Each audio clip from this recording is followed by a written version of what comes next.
Hivi majibu ya Alikiba uliyasikia vizuri? Kwa sababu Master J baada ya kuwa ameropoka yale maneno yote, Alikiba ya kumfurahisha.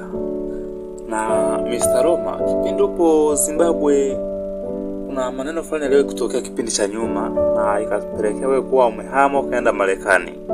Na hiki kinachoendelea hapa Tanzania unakichukuliaje kwa mfano? Kwa sababu sisi wenyewe tumeshindwa kuelewa ni kwa nini maneno yanatokea hivi. Unalisemaje kwa mfano hilo? Yaani ni bora tu ungeulizia vitu vya msingi, ungeulizia Rostam inarudi lini na michongo inakaa vipi, hapo ningekuelewa. Ila mimi mtu mzima nikaanza kujadili mambo ya Master J na Alikiba. Uone kama unanionea. Matinga, umekosa mada ya kuzungumzia. Siku hizi watu tunazungumzia michongo. Wale watu wana roho ndogo, hawezi kuvumilia vitu vikubwa kama sisi hapa ambao tumeshakutana. Kumbuka mimi nishawahi kutekwa kipindi cha nyuma.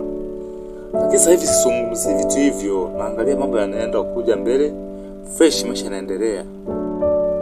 Sawa mzee wa mikato, kwa sababu hapa muda si mrefu patachafuka. Okay sawa. Vipi kuhusu Maivani?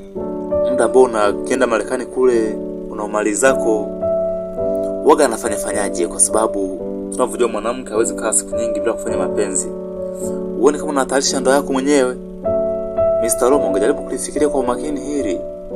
Au vipi rudi Tanzania uishi, kwa sababu sio vizuri kukimbia nchi yako. Sijui unanielewa vizuri.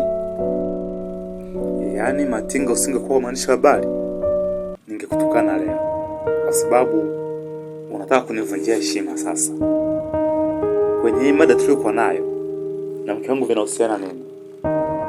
Zungumzia kilichokuleta, acha kukata kona kona. Kama umekosa mada niruhusu mimi niondoke. Sana mambo mengi ya kufanya. Sina muda kupoteza, tafadhali. Lengo kula kuniita hapa ni nini? Okay sawa. Wananchi wanauliza vipi? Asijapata nyimbo ambayo ni ya kuamsha sasa hivi, kwa sababu wewe ndo unategemewa. Kuacha zile ngoma ambazo mtaani zinabamba. Hususan hizi nyimbo za siasa.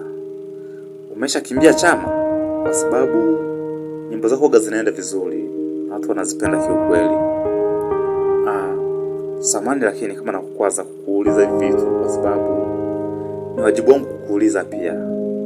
Je, una mpango gani kwa sasa? Asante kwa swali lako hilo, lakini kwa leo sitaweza kukujibu kwa sababu muda umeshaniacha na sikuja nimejiandaa kwa ajili ya kujibu maswali ya namna hiyo. Kwa hiyo next time tutalizungumzia hilo swala.